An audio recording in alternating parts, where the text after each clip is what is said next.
Fala galera, tudo beleza? Sou o professor Luciano, Biologia, terceira série do ensino médio, trazendo aí para vocês um assunto bastante importante, uma revisãozinha, né, sobre aí a questão dos biomas brasileiros, os impactos ambientais sobre esses biomas, tá? Isso é basicamente uma revisãozinha, né? E logicamente a intervenção humana em cima disso tudo, né? Que grande parte desse impacto é causada pelo ser humano, direta ou indiretamente. Então antes, porém, eu trago aí para vocês uma reportagem bem bacana, né? Eu trouxe ali do G1, QR Code aqui na tela que você pode acessar, ler inteira, de maneira completa essa reportagem, né? Falando sobre aquilo que a gente considera lá como Fundo Amazônia, que é um fundo, é um dinheiro que vem para o Brasil de acordo com o cumprimento de metas ambientais. E com relação a essa reportagem diz o seguinte: o embaixador da Alemanha disse que o país não retomará financiamento sem a convicção de que o Brasil vai reduzir realmente o desmatamento, tá? Então na reportagem desenrola o seguinte ali, ó. O embaixador da Alemanha no Brasil disse que o país está à disposição do governo brasileiro para ajudar a reduzir os impactos ambientais. Sim, está disponível. No entanto, voltou a afirmar que a Alemanha não retomará investimentos no Fundo Amazônia, sendo a convicção de que o Brasil realmente vai reduzir o desmatamento. Então, para isso, logicamente, precisa de um empenho de governo e tudo mais, de estratégias para reduzir tudo isso aí. Então, não podemos reabrir o fundo sem essa convicção. O desmatamento está caindo, os compromissos do Brasil na COP26 também são muito bons, mas só palavras nesse momento. O que nós precisamos, né, segundo ele, são ações, a implementação desses compromissos, tá? Então, realmente precisa na prática, né? Mas para a gente entender, o Fundo Amazônia, vai que cair num Enem, num vestibular, alguma coisa, você precisa falar sobre isso. O que é o Fundo Amazônia? É um fundo que foi criado em 2008, para apoiar projetos de redução de desmatamentos e também de fiscalização sobre isso. Ele é financiado pela Alemanha e pela Noruega. Os investimentos, no entanto, estão parados desde abril de 2019. Então, logicamente, eles estão aí à disposição. À medida que o governo apresentar resultados concretos, esse fundo vai ser retomado e o Brasil vai ser beneficiado com isso, né? Mais dinheiro ali para ajudar a combater todo esse crime, né, ambiental. Biomas brasileiros, então vamos lá, gente. De um modo geral, o Brasil tem 6 grandes biomas: o Amazônia, Mata Atlântica, Cerrado, Caatinga, Pampa e Pantanal. Então são 6 grandes biomas brasileiros. Existem outros também menores, né, mas vamos colocar nesse sentido, e a distribuição deles pelo nosso país, tá? Conforme a cor, Amazônia aqui mais escuro, Caatinga, tá? O Cerrado pegando essa parte central do Brasil, a Mata Atlântica pegando essa parte aqui lateral, né? O Pampa aqui embaixo e o Pantanal aqui no cantinho, né? Fazendo ali fronteira com outros países. Existe ali aqui no Brasil uma grande riqueza, né, de biodiversidade espalhada por esses biomas, ok? Vamos primeiro, bioma ali, Amazônia. O bioma Amazônia ocupa cerca de 49% do território brasileiro. Pelo próprio mapa fica às vezes difícil você entender e visualizar isso, mas realmente ele é extremamente grande. Ele equivale a 1/3 das reservas florestais tropicais úmidas que abrigam a maior quantidade de espécies de fauna e flora. Então, comparado mundialmente ali, ele é o maior, né, nesse quesito. Ele contém 20% da disponibilidade mundial de água e grandes reservas minerais do mundo, tá? Então, assim, a Amazônia realmente acaba sendo um tesouro da humanidade, né? Não só para o Brasil. Cerca de 20% da área original da floresta já foi desmatada. Deve-se à ação. Da onde que vem essa destruição da Amazônia? Queimadas, extração de madeira, mineração e também o avanço da agropecuária, que vai destruindo grandes áreas florestais para a criação de gado. Então, são impactos sérios que vão sendo causados a partir daí. O desmatamento na Amazônia brasileira está concentrado no chamado Arco do Desmatamento, na região ali do Maranhão e Rondônia, tá, gente? Então, como eu falei, a ação humana acaba impactando diretamente não somente a Amazônia, como outros ecossistemas também, tá? Então, vamos a uma primeira atividade aqui. Apesar da Amazônia ocupar uma grande parte do território brasileiro, ela está presente também em outros países. Isso você já sabe, você já viu em geografia lá também e, de repente, na biologia mesmo, em ciências e tudo mais, né? esses outros países da América do Sul, e pesquisa ali para nós, rapidamente, quais são os nomes desses países e as proporções que ocorrem em cada um deles. Isso é importante para a gente entender a Amazônia como um todo, tá bom? A gente já volta ali.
Então, galera, veja lá que importante, como é importante, né, a gente saber essas proporções.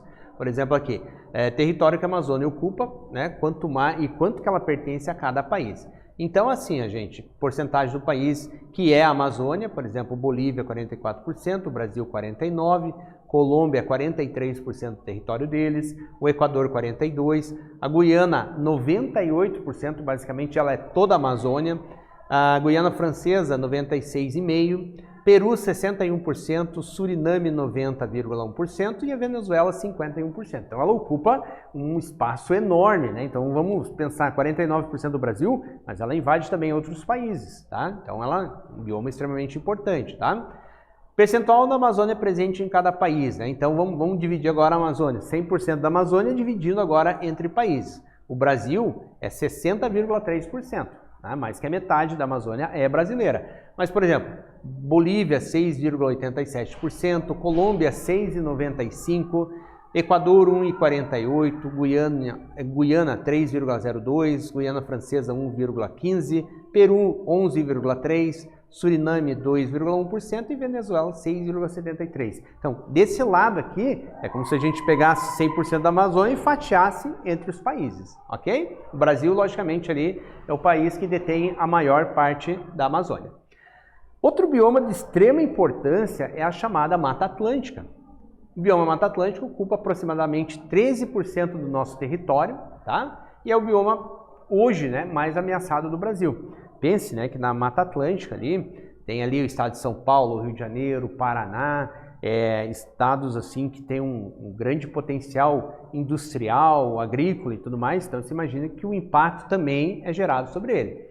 Apenas 27% da sua cobertura florestal original ainda é preservada, somente 27%, ou seja, todo o restante ali, pouco mais de 70% já foi destruída. Mais da metade da população brasileira vive nesse bioma, concentrado nesses estados que eu falei, né, também Minas, Espírito Santo, né?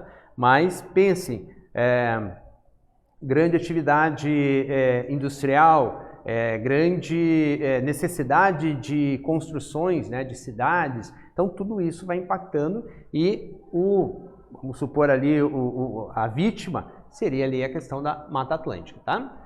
Restam cerca apenas de 10% na Mata Atlântica, presença de polos industriais, como eu falei, petroleiros, portuários, agropecuária, pesca predatória, extração de madeira, tem influenciado e impactado diretamente na destruição desse bioma aqui, certo?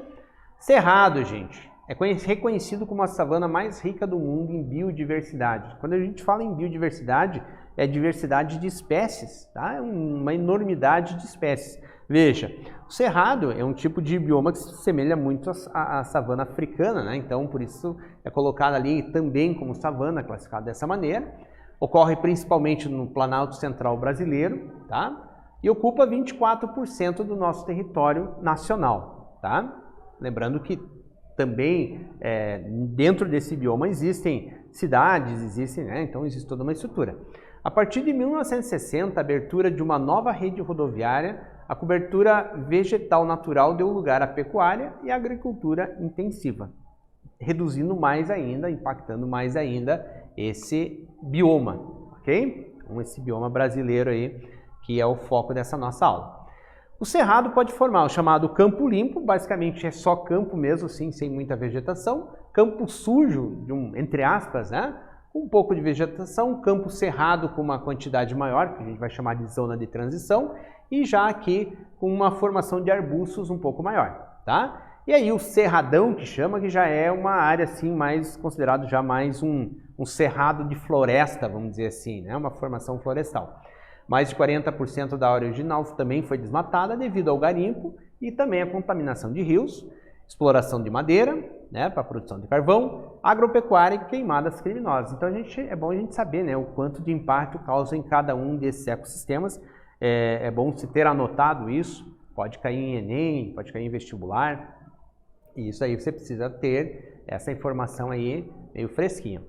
Um outro bioma brasileiro, assim, bastante importante é a chamada Caatinga, tá? Ocupa uma área de aproximadamente 10% do território nacional, então proporcionalmente à Amazônia, Mata Atlântica e tudo mais, até mesmo ao Cerrado, ele é bem menor, tá? Os tipos de vegetação encontram-se bastante alterados com a substituição de espécies vegetais nativas por pastagens e agriculturas, também mais um impacto que a agricultura vem causando. Isso não significa que não possa ter agricultura, não possa ter pecuária. Tem sim, porém de uma maneira sustentável, de uma maneira planejada, né? Respeitando os biomas, respeitando locais e tudo mais. O clima desse bioma é o chamado clima semiárido, tá? O desmatamento e as queimadas são práticas bastante comuns no preparo da terra para quando se trata de agropecuária, de agricultura, de pecuária de um modo geral. Há prejuízos pela manutenção de animais silvestres, qualidade de água, equilíbrio do clima e do solo. Então, ele vai causar, logicamente, impactos bastante sérios. O Pampa, gente, o Pampa lá mais no final, como a gente viu naquele mapa lá, mais para o Rio Grande do Sul, pegando já pedaços ali do Uruguai, por exemplo, né? Ocupa 2% do território nacional, também é bem pequeno esse bioma em relação aos outros, ok? É usado como pastagem natural ocupada com atividades agrícolas, principalmente o cultivo de arroz. Esse bioma ele já é um pouco mais natural ali para pasto, tá? Ele não causa um impacto tão grande como se for desmatar florestas inteiras. Ele já é um campo aberto, né? Clima chuvoso, sem períodos secos, mas com temperaturas negativas no inverno, que influenciam o tipo de vegetação. Então, dentre eles, é o ambiente mais frio que a gente vai ter. É um tipo de campo também, numa classificação geral de biomas, tá?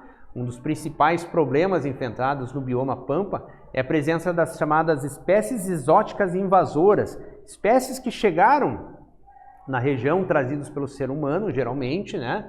Acidental ou intencionalmente, né? Como, por exemplo, o javali e a lebre, tá? Eles foram trazidos.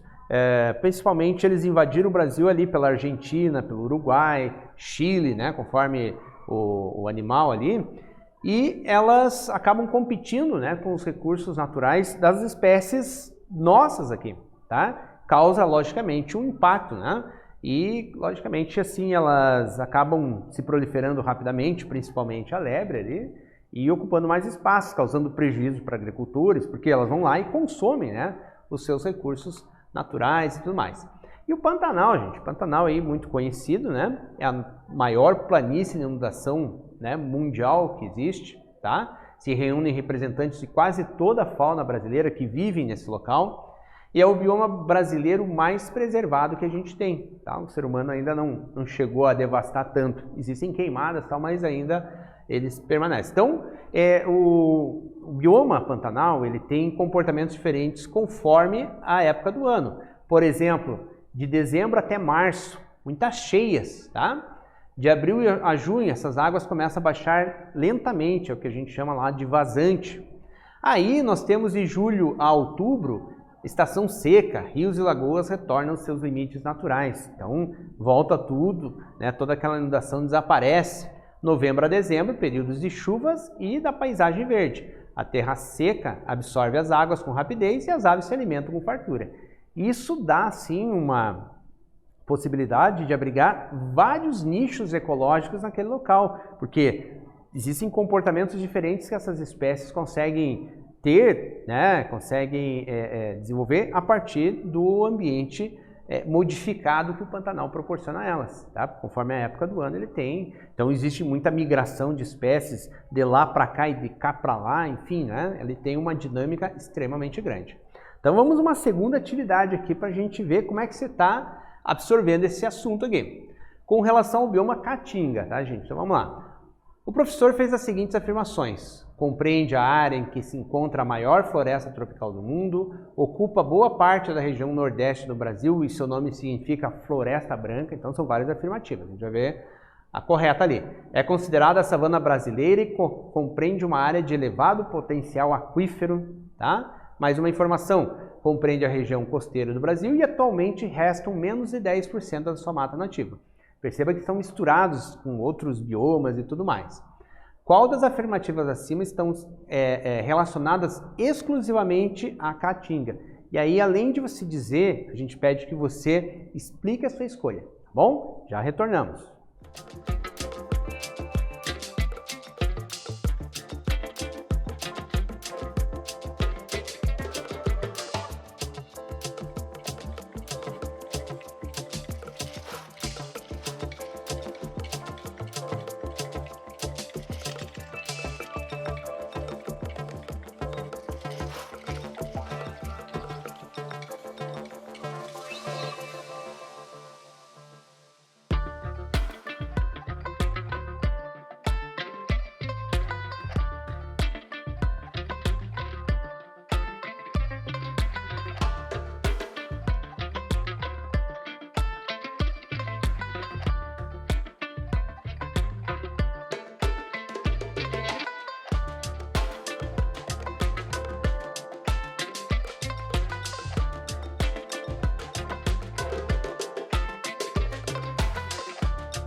Então vamos lá, gente, vamos ver o que vocês escreveram lá.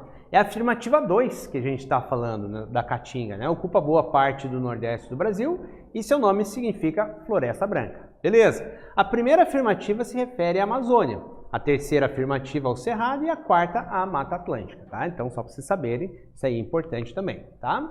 Agora impactos ambientais, agora a gente fala em desgraças provocadas principalmente por ação humana. Eventos que afetam negativamente uma sociedade ou um ecossistema, né, em algum nível, pouco ou grande. Causas antropogênicas, humanas, portanto, como incêndios, contaminação de rios, derramamento de óleo, e também causas naturais, terremotos, vendavais, enxurradas, deslizamentos. Pode ser que algum fenômeno natural também possa vir a causar esse tipo de impacto. As marés negras, por exemplo, né, devido ao derrame de produtos petrolíferos, né, em áreas ali litorâneas, né, e acaba gerando todo o impacto. Estima-se que essa exposição pode chegar a 10% do total anual da poluição dos oceanos. Tá? Então esses vazamentos eles têm que ser controlados, eles têm que ter uma fiscalização muito maior, óbvio, né? Lama tóxica, né, formado por rejeitos de minério. E dois exemplos que aconteceram no Brasil recentemente, nas cidades de Mariana e Brumadinho, as duas em Minas Gerais. No Brasil, né, os dois maiores acidentes que aconteceram com esse tipo de acidente, vamos dizer, né? Queimadas e desmatamento, também é uma coisa assim, corriqueira, assim, permanente que acontece no Brasil. São atividades realizadas tanto em áreas de florestas como em pastagens, ocorrendo para diversas finalidades. Primeira delas, limpeza da vegetação com preparo do solo para a agricultura, né? E também para expansão ali de industrial ou de moradias e tal, né? Então, o problema é o seguinte, esse processo todo pode causar desertificação, tornando irreversível a fertilidade desse solo. Beleza, galera? Então, o que nós vimos nessa aula? Tá? Revimos os conceitos do que são os biomas brasileiros e também lembramos e discutimos alguns impactos ambientais relacionados a esse bioma. Galera, eu espero que vocês tenham gostado dessa aula e até breve. Valeu, gente!